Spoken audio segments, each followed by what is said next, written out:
Hey everyone, this week I decided to take the reading outside.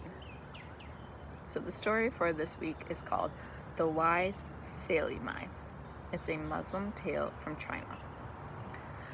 Long, long ago in the country of China lived a young woman of the Muslim Hui people whose name was Sailimai.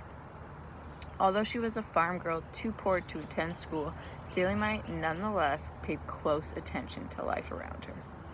When an old woman in the village needed help but was too proud to ask for it, Sailimai knew just the right time to show up. When children scraped their knees, Sailimai arrived to assist even if they were not her own children. She may have been poor and unschooled, but Sailimai possessed a wise and deep heart. Once, her uncle, a carpenter named Ali, was ordered by the emperor to make some repairs in his palace.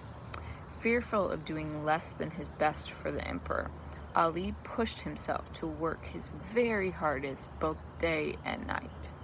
Yet it sometimes happened the time came when Ali went beyond his limits. Dizzy with fatigue, hands shaking, momentarily careless, Ali tipped over the emperor's most precious vase.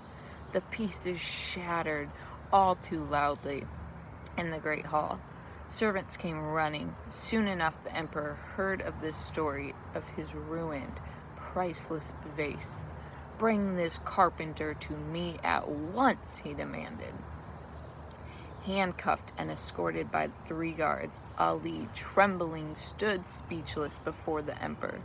The emperor drew his sword. As it hovered over Ali's head, Ali at last spoke up. "Forgive me, your worship. I did not mean to break the vase. I promise to pay for it. I promise to pay."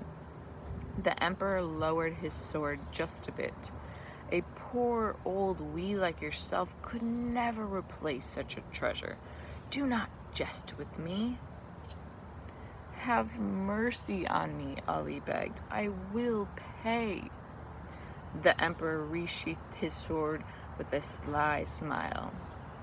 "Very well, old Hui. I do not expect you to replace my vase.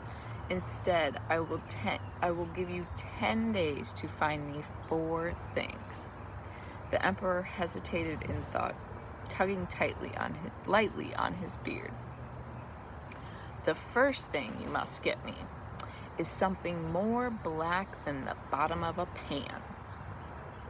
Second, you must find me something clearer than a mirror." The emperor waited a moment, watching Ali's reactions, but Ali stared blankly at the floor. The emperor continued, "Third, something stronger than steel." The emperor smirked. "And lastly, find me something as vast as the sea. If you fail at any of these, I will chop your head off." Finished, the emperor smiled broadly, quite pleased with himself. Ali looked stricken. How, he wondered, could I achieve these impossible tasks? Does the emperor simply wish to torture me in the last 10 days of my life? Sick with dread, he hung his head, turned away, and headed home. For the next week, he could not either eat nor sleep. His family knew something was terribly amiss, but Ali would not discuss it. "Please, uncle," Sailimai said. "What is the trouble? Perhaps we can help." Begging and pleading, Sailimai at last coaxed Ali into talking. He cradled his head between his hands and wept as he named the emperor's 4 impossible tasks. But Sailimai responded as if these were everyday requests. "This isn't a problem, uncle. Don't worry. I will have all of these things when the emperor comes tomorrow. I shall present them to him myself." Ali assumed that Sailimai was trying only to comfort him. He didn't want her to get in trouble with the emperor too. Don't be foolish, Sailimai, he warned. These 4 things do not exist. The emperor just wanted to make me suffer further before killing me. Sailimai persisted. Uncle, I really do have these things. I know you don't believe me now, but wait until tomorrow. I will show both you and the emperor. And so it was that the very next day, the 10th day since the vase had been broken, the emperor appeared surrounded by troops at Ali's door. Old Wee, come forward and give me the 4 things you owe me, bellowed the emperor. Ali came outside with Sailimai by his side. They both bowed humbly, never daring to meet the emperor's gaze. Sailimai then stepped forward. Your Majesty, she said, the 4 things you requested are ready to be presented. Please name them one by one. The first thing I must have, said the emperor, is that which is more black than the bottom of a pan. He touched the sheath of his sword with a glint in his eye. Sailimai answered, This, Your Majesty, can be found in the bottomless, greedy heart. The emperor hid his surprise. This girl, he reassured himself, cannot be so smart. She is a farm girl. He nodded briefly.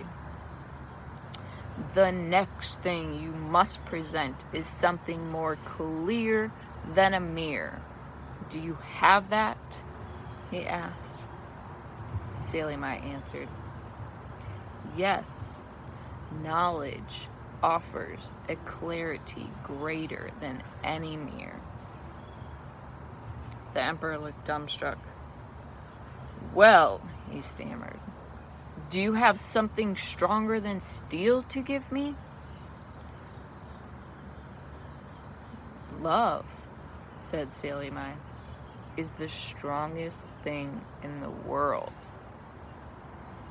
Knowing he had been tested, the emperor stood speechless. Ali glanced at Sailimai and stood a little taller. At last, the emperor cleared his throat and made his last request. And what do you have that could possibly be as vast as the sea? He asked. A virtuous heart is as vast as the sea, Your Majesty. Her head lowered. Sailimai smiled and said no more. Flustered and humbled, the emperor sputtered, It's time to leave, old Wee. You are hereby pardoned. He turned to his troops and shouted, March! As the emperor of China distanced himself, Sailimai held her uncle's hand. Together, she and Ali bowed in relief and gratitude to Allah. Because of Sailimai's wise heart, Ali could now live a long and happy life. Thanks for listening.